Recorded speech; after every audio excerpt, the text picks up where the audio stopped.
welcome to today's deep dive. Whether you are prepping for a major presentation, navigating your commute, Or or you're just someone who is insanely curious about human behavior. exactly, we are thrilled you are here. Today, we have a truly fascinating stack of sources for you. We really do. We are looking at a pair of ancient texts and some accompanying transcripts that examine a really surprising and honestly a very overlooked theme in ancient wisdom. Yeah, overlooked is definitely the right word for it. And that theme is the explicit categorization of the types of people you are strongly warned not to help. Right. Which sounds intense. It does sound intense. But our mission for this deep dive is to extract the deep psychological and relational nuggets from these historical texts, distill them down, and give you the practical tools to navigate difficult relationships with sharp discernment. All without bogging you down in, academic information overload. Exactly. It is a profound topic. Yeah. And the psychological modern parallels are just staggering. I mean, society, culture, and certainly modern religious interpretations constantly emphasize things like turning the other cheek. Going the extra mile. Right, going the extra mile, loving your enemies. And those are beautiful foundational concepts.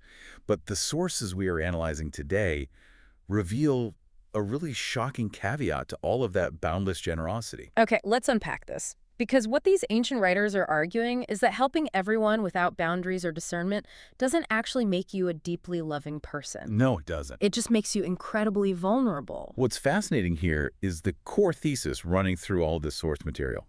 There is a profound structural difference between loving someone and letting them destroy you. Wow, letting them destroy you. Yeah. The texts point out that sometimes people do not actually want help. They want a hostage. A hostage, that is a heavy way to put it. It is, but it's accurate. Yeah. And the ancient wisdom categorizes these specific behaviors into 10 dangerous archetypes. We've structured this logically by their behavioral impact, so you can easily digest exactly who these types are, how they operate, and most importantly, why you need to protect your peace when you encounter them.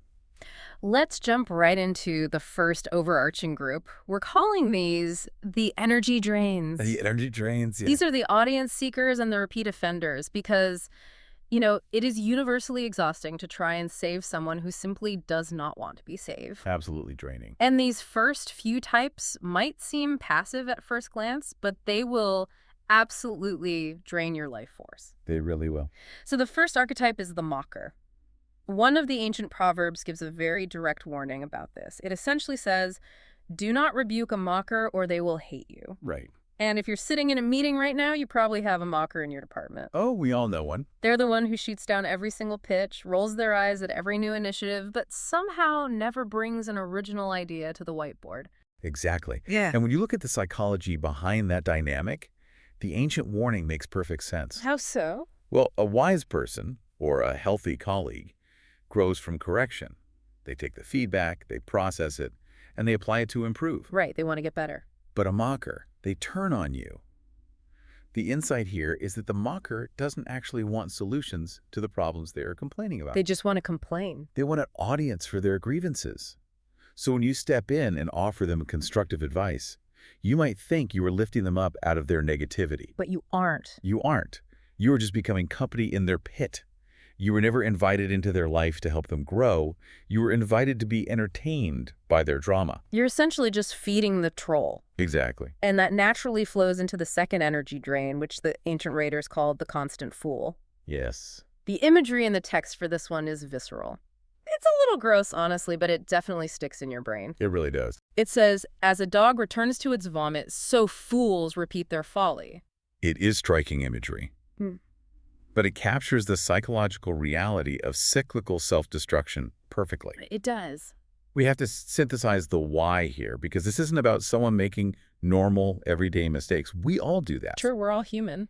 This archetype describes the person who creates a massive, entirely avoidable crisis, asks you for an emergency rescue, and then repeats the exact same destructive cycle 2 weeks later. Like clockwork. Like clockwork. And the deep insight from the text is that bailing them out is actually harmful. But wait, let me push back on that for a second. Go ahead. Isn't it our job to help people who are drowning? Doesn't this contradict the whole idea of having grace for people who are struggling? That is the natural question. But the distinction is whether they are accidentally drowning or intentionally jumping into the rapids just to make you swim out and get them. Wow. By constantly rescuing this specific archetype, you are becoming an enabler. You are interrupting the natural consequences that might finally wake them up and force them to face reality. So you're getting in the way of their wake-up call. Exactly. The uncomfortable truth we have to face as the helpers is asking why we feel compelled to keep rescuing them. Often, the rescuer is acting out of their own need for control or a desire to feel indispensable. Wow. So you're actually protecting them from the very pain that could motivate them to change while feeding your own ego. It is a hard pill to swallow. It really is. Which leads us to the third energy drain on our broader list, the habitually lazy or the sluggard. This one is fascinating. I love the dry humor in this ancient text. It describes a person who buries their hand in the dish but is literally too lazy to bring the food back to their mouth. It's such a vivid picture. It's the ancient equivalent of someone who asks you to fix their computer but then wants you to physically come over and type their password for them because the keyboard is too far away. It sounds like a joke, but it highlights the very serious reality of weaponized incompetence. Weaponized incompetence, yes. This archetype represents someone who has made a complete lifestyle out of other people's efforts. The source material notes that they always have highly creative, almost brilliant excuses. They are very creative. They have elaborate reasons and explanations for why they simply cannot do the thing they need to do. But notice the pattern. What's the pattern? Every single excuse inevitably leads to you doing the work they should be doing for themselves. Helping someone through a true hardship is compassion.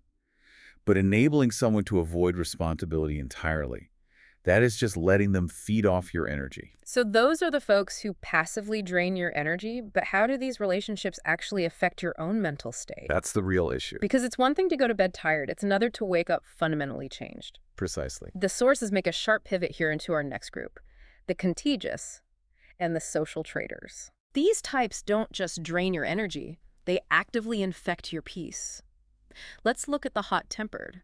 The explicit instruction in the ancient proverb here is, do not make friends with a hot-tempered person. Right. And notice what the text deliberately omits. Mhm. It doesn't say, help them manage their anger. Right. It doesn't say, be a calming presence for them. It says to stay away. Just stay away. And why is that? From a modern psychological standpoint, we know that anger is deeply contagious. It really is. We have mirror neurons. We internalize the physiological stress of the people around us. You might go into the relationship thinking you are strong enough to resist it. that your calm demeanor will overpower their rage. Exactly. But it's a slow seep, isn't it? Right. Slowly, you start justifying their outbursts to other people. You say, oh, they've just had a really hard day. They don't mean it. You make excuses for them. Then worse, you start excusing your own reactive behavior.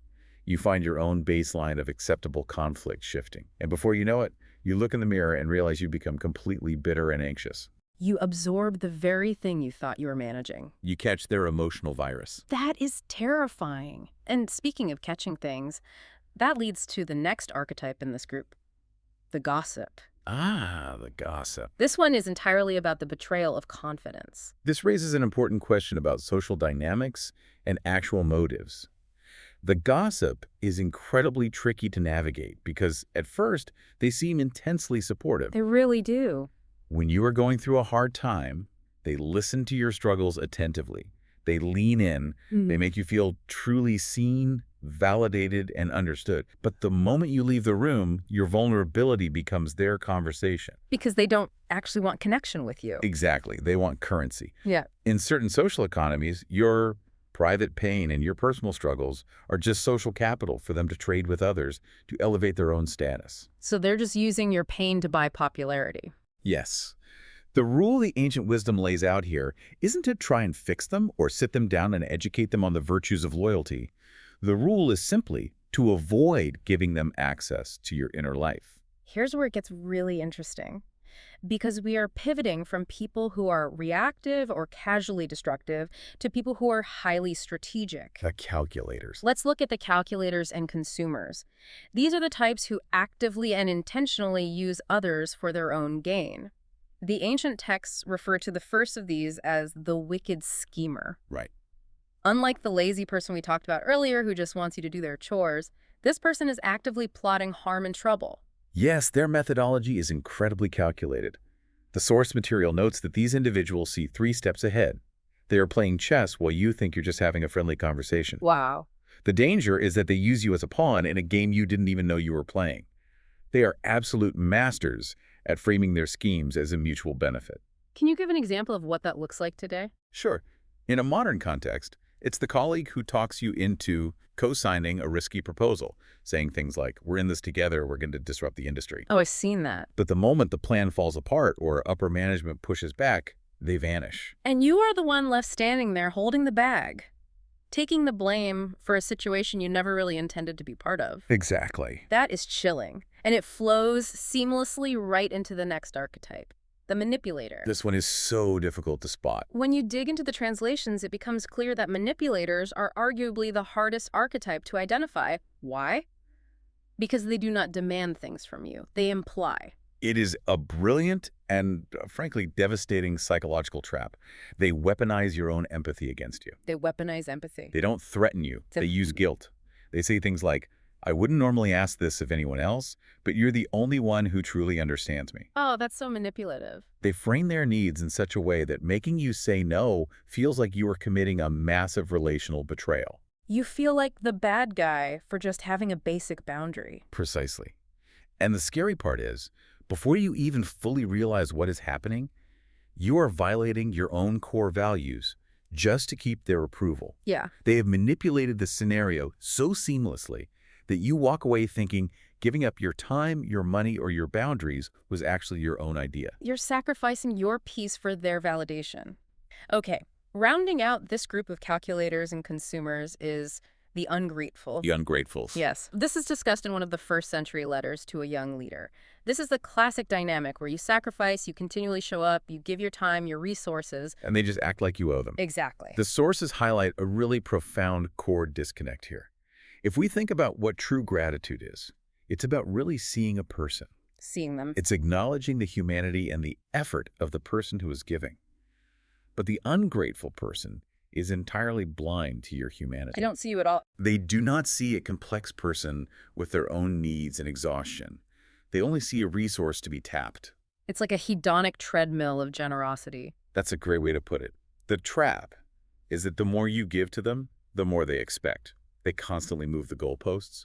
Eventually, your extraordinary above and beyond generosity just becomes their ordinary baseline expectation. If you stop. If you ever scale back to just a normal level of giving, they react with outrage.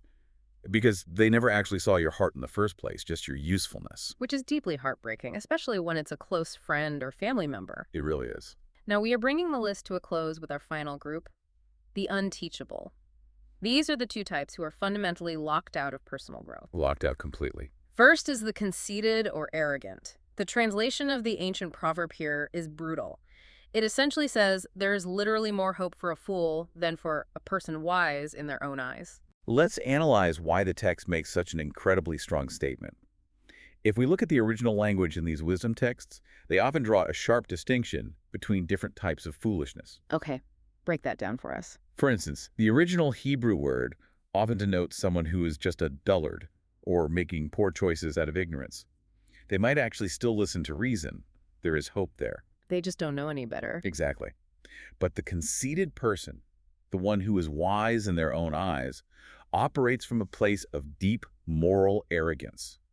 They have already decided they are right before you even open your mouth. So when they come to you asking for advice, it's a trap. Completely. They don't want guidance. They just want validation. They want you to rubber stamp what they've already decided to do. They are caught in a massive confirmation bias loop. And when it fails, And here's a kicker. When they ignore your genuine wisdom, do what they wanted to do anyway, and inevitably crash and burn. oh, I know where this is going. Their ego protection mechanisms will kick in, and they will somehow turn around and blame you for not explaining the risk to them clearly enough. We have all worked with or dated that person, and it makes you want to pull your hair out. It's maddening. And finally, the last archetype, the fool who hates correction. In a way, the ancient wisdom brings us full circle back to the mocker. This person deeply resents any form of correction and actively avoids being around wise people because it makes them feel inferior. It is perhaps the hardest truth to accept, especially if you deeply care about the person.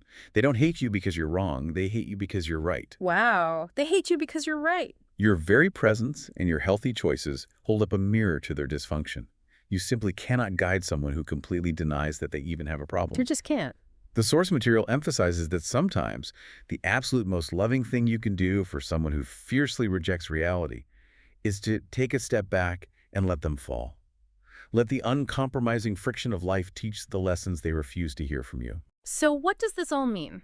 We've just navigated through these 10 intense archetypes. The mockers, the manipulators, the gossips, the ungrateful. Does this mean you, listening right now, should just stop helping people? No. Should you assume the worst of everyone, turn cold, build massive defensive walls, and never lend a hand again? If we connect this to the bigger picture, the answer is a resounding no. It doesn't mean you stop loving. It means you start getting wise. Getting wise. The sources bring in an ultimate grounding example from the historical text to balance this out. They look at the historical account of Jesus healing the 10 lepers. He healed all 10 of them from a horrific disease, but only one came back to say thank you. The ungrateful archetype in action. Exactly. But the text points out something crucial. Jesus kept healing people. He didn't let the ungratefulness of the 9 turn him cynical. But, and this is the key, he didn't chase down the 9 who walked away either. He let them go. He didn't chase them. He didn't demand they acknowledge his effort. That is such a powerful distinction. It changes everything. It brings to mind one of the core proverbs heavily highlighted in these texts. Above all else, guard your heart. It is a profound reminder to you that your time, your emotional bandwidth, your energy, and your peace are finite resources. They are finite. They are not unlimited. You are not obligated to set yourself on fire just to keep someone warm, especially when they flat out refuse to put on a coat or seek shelter themselves. Exactly. Love without wisdom inevitably leads to deep emotional exhaustion. You can absolutely help the humble. You can heavily invest in the teachable. You can pour your energy and resources into the grateful. But you have to cultivate the discernment to recognize when someone is not actually looking for help, but just looking for someone else to carry the crushing weight of their own choices. To wrap up this deep dive for you, protecting your peace is not a selfish act. According to these ancient texts, it is actually an act of obedience to wisdom. You can absolutely love these 10 types of people, but you love them from a safe distance. From a very safe distance. You pray for them, you wish them well, but you do not give them the daily access to drain your life force dry. Because the people in your life who truly need your help, the ones who will deeply appreciate it, apply it, and grow from it, they are waiting for a healthy, vibrant, energized version of you. Not a hollowed-out version that has been depleted by energy vampires. Before we go, there is a final lingering thought I want to leave you with. Let's hear it. Throughout this entire deep dive, we've used these texts as a critical lens to identify the mockers, the manipulators, and the wicked schemers draining our lives. But human nature is a universal constant. It is. If setting these strict boundaries is what the ancient wisdom prescribes for our protection, the uncomfortable question we have to ask ourselves in the quiet of our own minds is this: which of these 10 types have we been to someone else? And who out there might currently be having to protect their own peace from us? That is a whole lot to chew on, and maybe a little uncomfortable, but necessary. Thank you so much for joining us for this deep dive. Stay curious, keep learning, guard your heart, and we will catch you next time.